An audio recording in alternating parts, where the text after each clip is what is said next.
Welcome to the very first episode of the NRL Punters Weekly Digest, your one-stop shop for everything you need to know leading into this week's NRL matches. I'm your host, Ben Hetherington. If you like this content, please give me a like if you're watching on YouTube, and if you want to stay in the loop for future content, please subscribe to this channel and make sure to turn on your notifications. If you're listening to me on your favorite podcast platform, please do the same. Give me a like and give me a follow so you can stay in the loop. In this week's episode, our very first episode, we'll be taking a look back at season 2020. We'll be taking a look at the NRL preseason that was/still is. I'll be looking forward to the 2021 NRL squads and giving them all a grade. And then to round out the show, we'll be having a look at some tasty treats. Some NRL futures punts to get you excited about the 2021 NRL season if you aren't already. Let's get into it. Looking back at season 2020 and the bottom 8. In dead last, 16th place, the hapless, the pathetic, the disappointing, there aren't enough superlatives to express how cringe they were. The Brisbane Broncos, who finished the season on 6 points.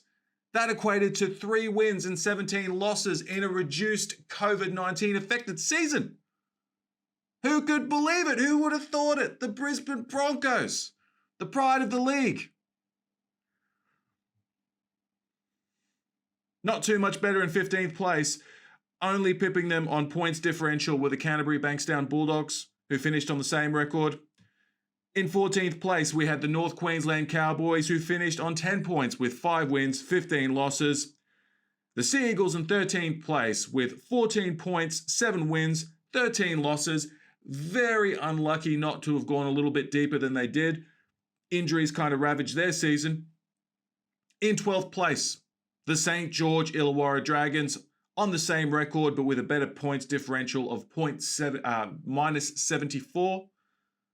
In 11th place, we had the West Tigers on 14 points also, but again, with a better points differential, minus 65.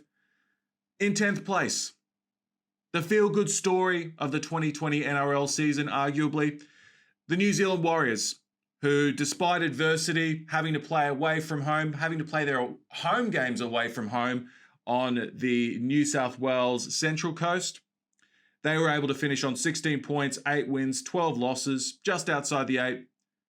And then in 9th place, the Gold Coast Titans on 18 points, 9 wins, 11 losses. Our top 8. In 8th place, we had the Cronulla Sutherland Sharks, who really didn't deserve to be in that 8, but 50% was good enough to get you into the 8 in the 2020 season. They finished on 20 points with an even win-loss ratio of 10 wins, 10 losses, and a points differential of 0. So they statistically had a 50% absolute bare minimum average season. In 7th place, the Newcastle Knights had 23 points, which equated to 11 wins, 1 draw, 8 losses. Souths finished on 24 points, 12 wins, 8 losses. Obviously finished the season like a wet sail. In 5th place, the mighty Green Machine, the Canberra Raiders, finished on 28 points, 14 wins, 6 losses. And so did the Sydney Roosters, who just pipped the Raiders with a better points differential, coming in at 4th place with a plus 230 points differential. In 3rd place, the Parramatta Eels, who really underperformed last season. They finished on 30 points with 15 wins and 5 losses. In 2nd place, our eventual premiers, the Melbourne Storm, on 32 points, 16 wins, 4 losses. And our minor premiers rounding out the top 8, the Penrith Panthers, they finished on 37 points with 18 wins, 1 draw and 1 loss, and a points differential of a massive, staggering plus 299. Finals week 1 saw Penrith Panthers defeat the Sydney Roosters 29-28 in a thrilling encounter. The Canberra Raiders pipped the Cronulla Sutherland Sharks 32-20. The Melbourne Storm beat Parramatta 36-24, And Souths absolutely trounced the Newcastle Knights 46-20. On to finals week 2, we had the Sydney Roosters fall to the Canberra Raiders in straight sets. So that was 22-18. The Raiders won that game, getting themselves a preliminary final berth. Parramatta, again, another team that went out in straight sets. They were absolutely destroyed by Souths 38-24 in what ended an extremely disappointing season for the Blue and Golds. Preliminary finals saw the Melbourne Storm destroy the Canberra Raiders 30-10 in what was arguably the Raiders' worst performance of the season. And the Penrith Panthers beat Souths 20-16 to get themselves a grand final berth, where they eventually fell to the Melbourne Storm 26-20. On to our end of season awards. Clive Churchill medal winner, Ryan Papenhuyzen, thoroughly deserved. Perhaps heir apparent to James Cedesko in that fullback role if Tommy Turbo can't stay on the park. Top point scorer was Adam Reynolds. 191 points. He scored some tries. He kicked a lot of goals. Alex Johnston, his South teammate, topped the try scorers list on 20 for the season. And that was in a shortened season too. So that was an extremely great effort by Alex Johnston. Dally M Rookie of the Year went to Harry Grant. No surprises there. The guy was a class above his cohort. Dally M medal winner in a contentious decision in many people's eyes, Jack Whiten. Dally M Captain of the Year, Roger Tuivasa-Sheck.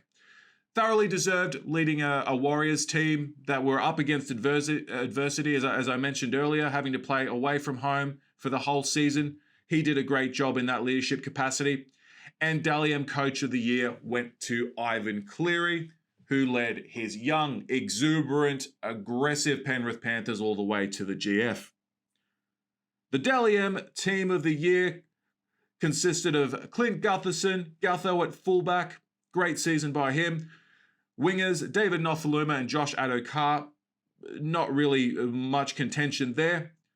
Centres were Katoni Staggs and Stephen Crichton, who I believe could quite easily be the New South Wales centre pairing this state of origin season, depending on what New South Wales decide to do with their halves. 5/8 was obviously Jack Whiten, who was the eventual Dally M medal winner. Halfback, Nathan Cleary. I think that's basically a unanimous decision, that one. Lock was Isaiah Yeo, thoroughly deserved. Second rowers, Viliami Kikau, who was absolutely outstanding for the Penrith Panthers, and Tohu Harris, who had a really good season for the Warriors. Props, Josh Papali, the best prop in the world, let's be honest. And James Fisher-Harris, who was an absolute battering ram for the Penny Panthers in their progression to the grand final. And hooker was Cameron Smith, because you just got to give it to him, don't you? He's the GOAT. On to the Rugby League preseason that was.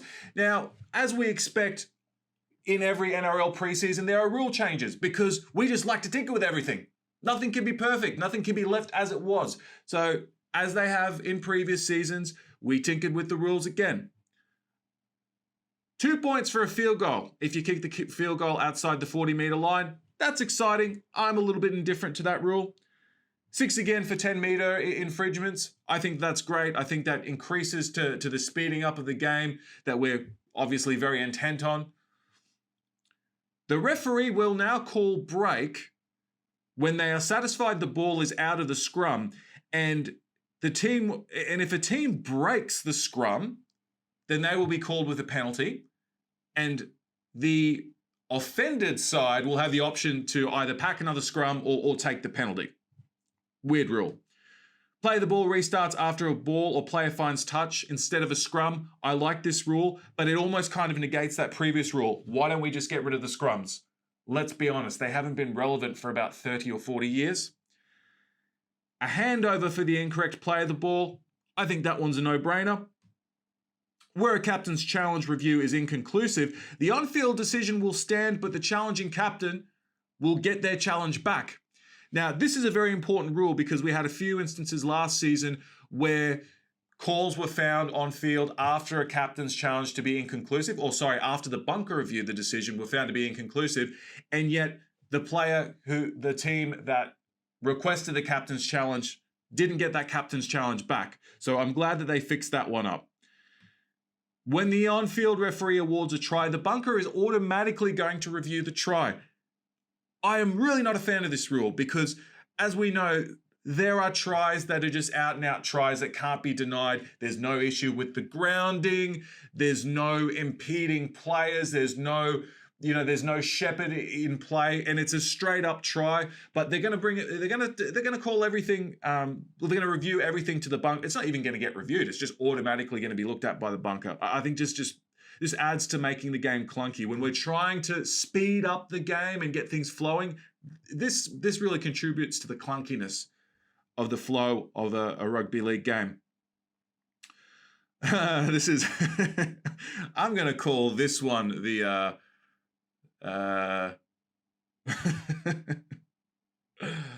Alfie Langer rule. Where a trainer asks a match official to stop the game for an injury, the injured player must either be interchanged or taken off the field for a period of 2 minutes of elapsed time before he is permitted to resume his place on the field. Finally, clamping down on trainers having an effect on the flow of the game, sometimes an outcome of a game. I'm glad that they've done something about this. This is a rule that needed to be implemented. And look, I wouldn't have even thought about it before the season started. I guess that's why I don't have any say in the rules of the game, how things are officiated, but I'm glad that they really clamped down on this one. Moving on to what I'm calling the Dunce's Corner. Now, we know in every NRL season, and particularly the preseason, we have players that have got a bit of downtime. Maybe they get a little bit bored. Maybe, like a puppy who hasn't been fixed. They get a little bit overexcited and they get a bit anxious, and then they get themselves in a little bit of trouble. This season, we had a few instances of player dunceness, we'll say. Brent Naden did two naughty things. First thing was he took some cocaine after the NRL Grand Final, and he was subsequently suspended until January 1st, 2021, so he's free to play now. He was also fined $5,000 for breaching biosecurity COVID-19 protocols after he associated with people outside the Panthers bubble on the eve of the NRL Grand Final. That one is a really, really silly one. Don't really have an issue with the coke. I don't have an issue with the coke, and I'm not saying that I condone the use of drugs. Illicit Class A drugs. I don't have so much of an issue with that. That's not going to affect the integrity of the game as much if it's done behind closed doors, but hey, they picked it up. James Seguiro, who was involved in the infamous Blendergate scandal, he's free to play from the 2nd of June 2021, so that's good news for him. And whoever he's playing for, I don't know how that works. I don't know where his contract's at the moment. I do apologise, but he's a great player. He's a great player. He's a guy that we've wanted to keep on the field. If he can stay on the field, he's going to be an asset to some club. Corey Norman thought he was Ryu from Street Fighter and got himself involved in an altercation in Cronulla. The NRL has proposed, again, I don't know where this is at the moment, but they've proposed a fine of $20,000 and a suspension of 2 matches, with one of those match suspensions being suspended for 12 months. Notorious player agent Isaac Moses has had his accreditation torn up by the NRL. This I applaud, because by all accounts, he was very, very, very shifty. Raiders forwards Corey Harawira-Naera and Corey Horsburgh were both cited for separate drink driving incidents during the NRL preseason. I believe that was around Christmas time. Both will be out of Ricky Stewart's squad leading into round 1. And Tommy Turbo, another ankle injury, I think it was, a hamstring injury, supposedly sustained during a bathroom accident, but given that there was video that was released after a night out where he had a running race in the Manly Corso, people were saying that maybe that's how he got injured. I don't know, but either way, it's disappointing for Manly and the NRL community. We love to see Tommy Turbo fit and rearing for the Sea Eagles. Will he or won't he? Cam Smith seemingly has 2 suitors, Gold Coast Titans, Brisbane Broncos. Will he play on this season? You know what? I don't care. I'm overhearing about it. I'm really overhearing about it. But what I do know is that if the Titans can sign him, then they're a legitimate top 6 chance. One last dance for Benji Marshall. I really applaud this one. The Bunny signed Benji Marshall, I think, to a 1-year deal. He's looking to go out as a champion, and he's got the best possible chance playing for that South side, which looks absolutely stunning. Good on you, Benji. A great servant to our game. Could have gone to rugby union and done the whole New Zealand rugby league player thing where they always had that dream to play for the All Blacks, but you know what? He stayed. He stayed, and I'll always respect Benji for that. All right, so looking ahead at the 2021 NRL squads, I'm just going to run the rule over these squads real quick and give them a grade. I'm not going to go through all the players in the squad. I don't have enough time. But starting with our Wooden Spooners, the Brisbane Broncos, I really like their side across the park. I think there's a lot of youth and exuberance there. Not much experience, which I think is a real worry for them. Also, their spine worries me still. I don't know if Anthony Milford is the man to lead them to the promised land. He hasn't been good since 2015. I know we say it every season, but he's on his last legs. I think he legitimately is this year. I gave them a grade B. Canterbury Bankstown Bulldogs, arguably one of the best off-season, most active clubs in the off-season transfer market with the Gold Coast Titans. Great acquisitions there in Nick Kotrick, Kyle Flanagan, Matt Burton for season 2022, Jack Hetherington. I love what this club is doing. I like their outside backs. I don't know much about this Brandon Wakeham guy who might play 5'8", but look, I gave them a B. North Queensland Cowboys, look, not too many changes to their side. I would say that the notable change would be John Asiata, the loss of John Asiata, who's such a great asset off the bench. Certainly will be for the Broncos.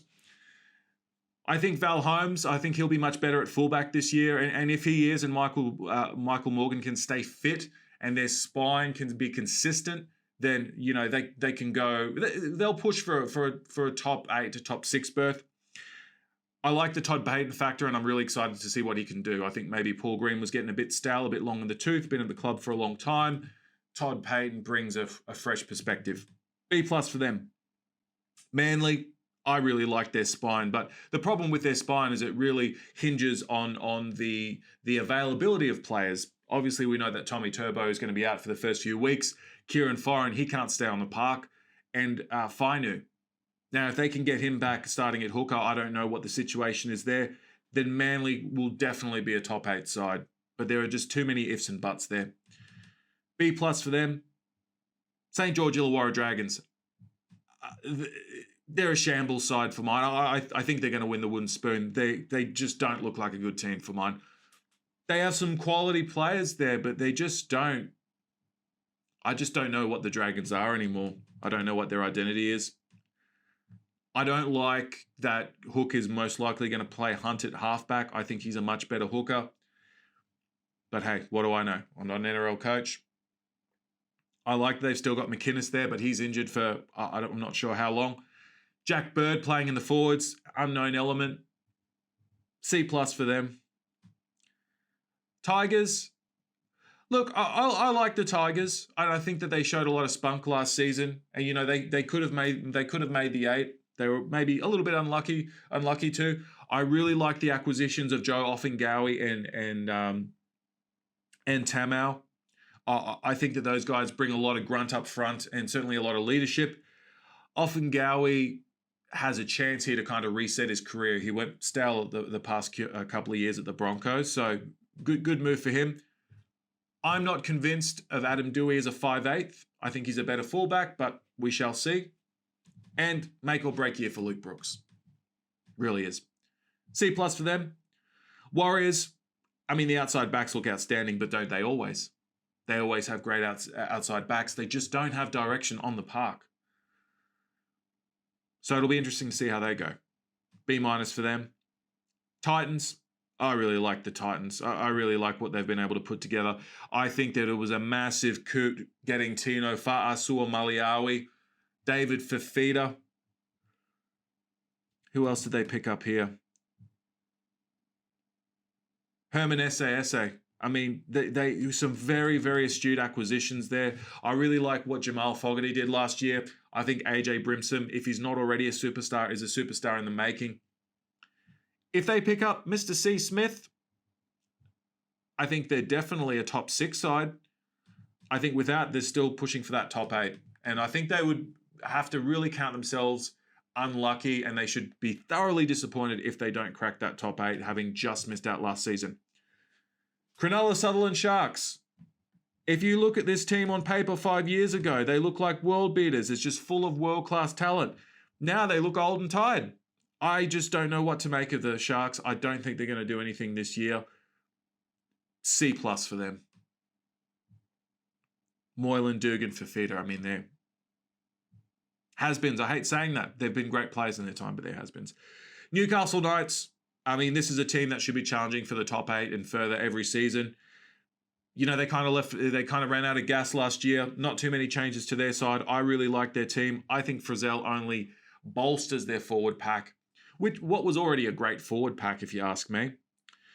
I hope they don't revisit the Ponga at 5'8" experiment. I think he's a fullback, and I think that's where they need to keep him. B+ for them. Souths. I think Souths could quite easily win the comp this year. They're an A+ side for me. There are very little to no weaknesses in that side. You know, with a Latrell fit and firing for a full season, fingers crossed. Yeah. I mean, they're prelim finalists again, at least. Canberra Raiders. Again, another A+ side. I would like to say that the Canberra Raiders, the mighty, mighty Green Machine, they have the best forward rotation in the comp, hands down. They have so much great forward depth that they could have 2 or 3 starting forward packs that would just trump any other side in the comp. They've got an embarrassment of riches, and they've got Josh Hodgson back.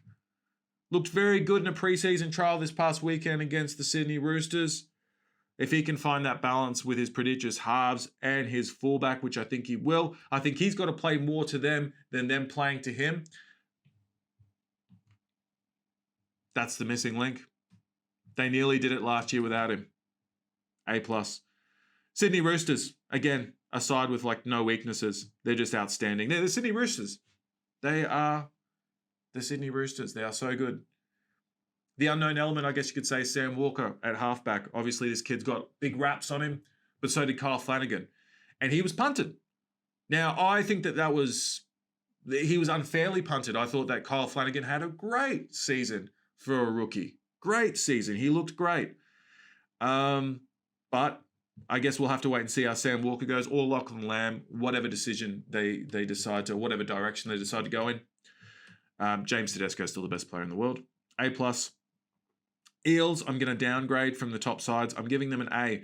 And that's because some weeks last season, they looked like world beaters, and then the next moment, they look like frauds. I really don't know what to make of Para. They know how to get out fast, but they just don't seem to have that polish on them yet. They've got all the elements there they need to be successful. So really, they're one of those sides where destiny is really in their own hands. Melbourne Storm. I mean, you look at Melbourne Storm, they lose the GOAT, arguably the GOAT, and then they pick up, or they replace him with who I think could be the GOAT of his generation, Harry Grant. There are no weaknesses in this side. Even the role players, guys like Brenko Lee that I had question marks on going deep into the season, they did their job and they won a comp. If James Cedesko isn't the best player in the world, which I think he is, then I think Cameron Munster is not far off. A+ for them. All right, and our last segment here. Oh, sorry, I missed out on the Penny Panthers. Again, I know I'm repeating myself here, but this is another side with no weaknesses. I think they're going to be better for that grand final loss, that experience there. world beaters across the park. They're young, they're hungry, they're exuberant, they're energetic, they're skillful. I love that side. I really enjoyed watching Penrith play last year. A+ for them. Okay, so my top eight for season 2021. Now, ordinarily, I would write my top 8 down on a piece of paper without even kind of, basically just thinking, okay, well, these are the teams I know that are going to be there, I think are going to be there. This year, I decided to do something a bit different. I did a ladder predictor just so that I could take into consideration the home and away season. And I was quite fair with awarding good sides losses where there were close matchups where they were maybe away from home. So it was very fair to all the sides. And what I came up with from 8 to 1, I won't give you my bottom 8 because I know it's going to offend some people very dear to me. And I want them to still love me. From 8 to 1, I came up with 8th spot, Cowboys, 7th, Knights, Sea Eagles 6th, Roosters 5th, Raiders 4th, Rabbitohs 3rd, Storm 2nd, Panthers 1. Now that's just in my regular season. That doesn't take into consideration finals. That's just my regular season standings. NRL Future Betting. For all you punters out there. Now, I'm not a betting man. But if I had a betting plan, I'd do like my old mate Stan. He's my favourite neighbourino. I'd use the orange app. Okay. Premiership betting. Now, I should preface that some of these odds might be a couple of days old, so I do apologise if that's the case. But my premiers this year are Melbourne Storm. Again, $6.50. They lose Cameron Smith, but are they really weaker? Maybe for his leadership, but definitely not from They don't lose too much football IQ when you're looking at Harry Grant. And that's big tickets on Harry Grant. My minor premiers are Penrith Panthers at $4.25. Again, I don't think they're going to drop many games. I think they're just too good across the park. Top try scorer, Charlie Staines, $17. Great value for that kid. He scored 6 tries in 2 NRL matches. And he's going to score a lot more this season. Off the back of a Nathan Cleary boot, who I have as my top point scorer at $3.75. He sets up tries, but he also scores tries and kicks goals. $3.75 for Nathan Cleary. That's my bet. And my Dally M winner. When I was looking up these odds, there wasn't a market for this, but my Dally M winner this year is Harry Grant. I think if Melbourne go as well as I think they're going to go, he is going to win the Dally M as long as he stays fit on the park. If you can get on Harry Grant, get on Harry Grant. He's a world beater, this kid. That's everything for today's show. Thank you so much for tuning in, whether it was via YouTube or your favorite podcast platform. Make sure to like this video, like this podcast episode, subscribe and follow, and I will see you next week.